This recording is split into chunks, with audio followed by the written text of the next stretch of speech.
अस्सलाम वालेकुम, welcome to my channel biology geek. हम लोग चैप्टर देख रहे थे कोऑर्डिनेशन एंड कंट्रोल, जिसमें हम एंडोक्राइन सिस्टम पढ़ रहे थे। एंडोक्राइन सिस्टम क्या होता है और हमारे पास एक्सोक्राइन सिस्टम क्या होता है, इस चीज़ को आज की क्लास में हम डिस्कस करेंगे। हम देखेंगे हार्मोन्स क्या होते हैं और फिर हम देखेंगे कि हमारे पास कौन कौन से ग्लैंड्स हैं हमारी बॉडी में जो किस किस तरह से काम कर रहे हैं, और फर्दर इसको डिटेल में हर एक ग्लैंड को डिस्कस भी करेंगे नेक्स्ट अपने लेक्चर्स में।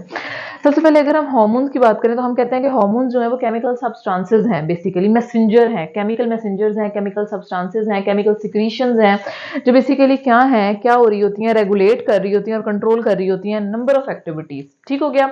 हार्मोन्स केमिकल सब्सटेंस हैं जो एंडोक्राइन ग्लैंड्स जो हैं और एक्सोक्राइन ग्लैंड्स जो है वो क्या कर रहे होते हैं। नॉर्मली एंडोक्राइन ही आप इसमें कर लें इंक्लूड, कि एंडोक्राइन ग्लैंड्स जो हैं वो क्या कर रहे होते हैं, हार्मोन्स रिलीज कर रहे होते हैं जो कि केमिकल सब्सटेंसेस हैं, केमिकल सिक्रीशंस हैं, केमिकल आप कहने के हमारे पास मैसेंजर्स हैं। ठीक है, ये डायरेक्ट रिलीज किए जा रहे होते हैं ब्लड में, ब्लड से बॉडी में जाते हैं और बॉडी में डिफरेंट ऑर्गन्स में और मोर स्पेसिफिकली टारगेट ऑर्गन में जिसको स्टिम्युलेट करना होता है, जिसका फंक्शन जो है वो रिक्वायर्ड होता है, उस टारगेट ऑर्गन में जाएगा।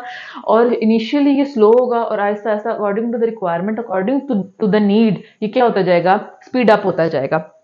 तो हम कहते हैं कि एक्टिविटी के ऊपर डिपेंड करता है। टारगेट ऑर्गन पहले उसको स्लो डाउन क्या करेगा, एक्टिविटी को करेगा, और उसके बाद फिर क्या होता जाएगा, एनहांस हो जाएगा। अब वो कहता है कि हमारे पास एंडोक्राइन सिस्टम क्या है, वो कहता है हार्मोन्स का डायरेक्ट हमारे ब्लड में रिलीज होना और उसके बाद टारगेट ऑर्गन तक जाना और फिर रिस्पॉन्स जो होना, बेसिकली ये सारा जो सिस्टम है ये एंडोक्राइन सिस्टम में आते हैं। ऐसे ग्लैंड जो अपनी सिक्रीशन डायरेक्टली ब्लड में ले रहे हैं, यानी कि कोई डक्ट, कोई कैनाल, कोई वेजल इन्वॉल्व नहीं है, तो हम इसको क्या कहते हैं कि डक्टलेस ग्लैंड है। इसके ऑपोजिट अगर बात कर ली जाए एक्सोक्राइन ग्लैंड की, तो एक्सोक्राइन ग्लैंड हम कहते हैं कि डक्टेड ग्लैंड है, यानी कि इसकी सिक्रीशन डक्ट्स के अंदर सिक्रीट होती हैं, फिर टारगेट तक जाती हैं और उसके अकॉर्डिंग जो है रिस्पॉन्स शो करती हैं। इसमें हमारे पास वो कहता है कि हमारी बॉडी के अंदर और हमारी बॉडी के ऊपर कहीं भी ये हो सकते हैं एक्सोक्राइन ग्लैंड। उसमें ऊपर स्वेट ग्लैंड्स आ जाते हैं, स्लाइवरी ग्लैंड, स्वेट ग्लैंड जो है वो स्वेट प्रोड्यूस करेंगे, स्लाइवरी ग्लैंड जो है वो स्लाइवा प्रोड्यूस करेंगे, हमारे माउथ के अंदर होते हैं। स्वेट ग्लैंड जो है वो हमारी स्किन के ऊपर होते हैं। मेमरी ग्लैंड जो है फीमेल का सेकेंडरी सेक्सुअल करेक्टर है, जिसका क्या काम है कि जिसने मिल्क प्रोडक्शन करनी है ताकि जो इन्फेंट्स हैं उनको क्या करवाया जाए, सके इनिशियली फीड करवाया जा सके। उसके अलावा पेंक्रियाज है, पेंक्रियाज हमारे पास क्या कर रही होती है, डिफरेंट सिक्रीशन कर रही होती है। उसके बाद पेंक्रियाज का रोल जो है ना हम बड़े डिटेल से पढ़ेंगे।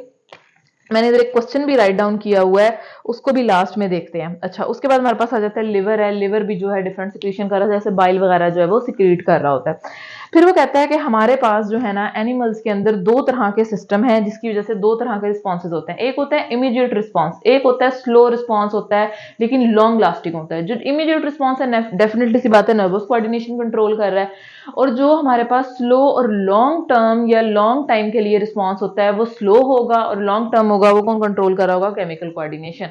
केमिकल कोऑर्डिनेशन जो है वो बेसिकली क्या होता है, स्लो प्रोसेस होता है। और मैंने आपको इनिशियली प्रीवियस क्लासेस में भी बताया कि प्लांट जो हैं उनके अंदर केमिकल कोऑर्डिनेशन होती है, हार्मोन्स रिलीज होते हैं, इसीलिए उनके रिस्पॉन्सेज जो होते हैं वो स्लो होते हैं लेकिन लॉन्ग टर्म के लिए होते हैं।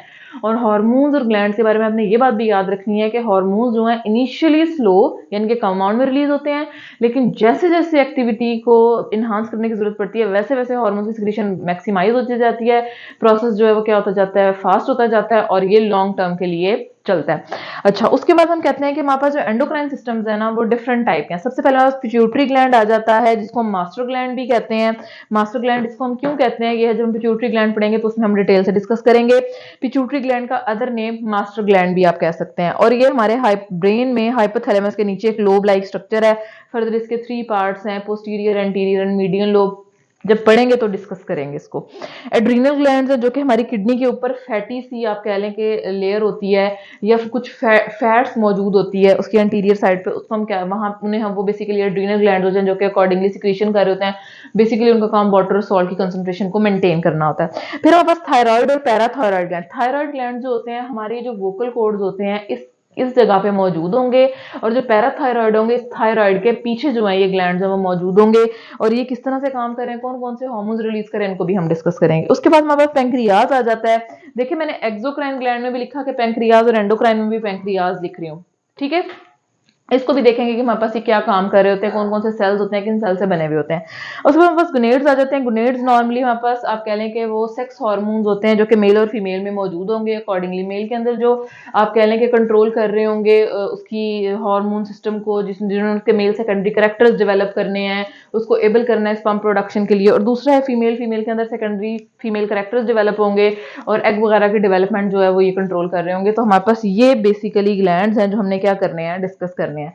यहाँ पे क्वेश्चन मैंने राइट डाउन किया हुआ पैंक्रियाज जो है वो एक्सोक्राइन और एंडोक्राइन ग्लैंड है। जस्टिफाई करें स्टेटमेंट को।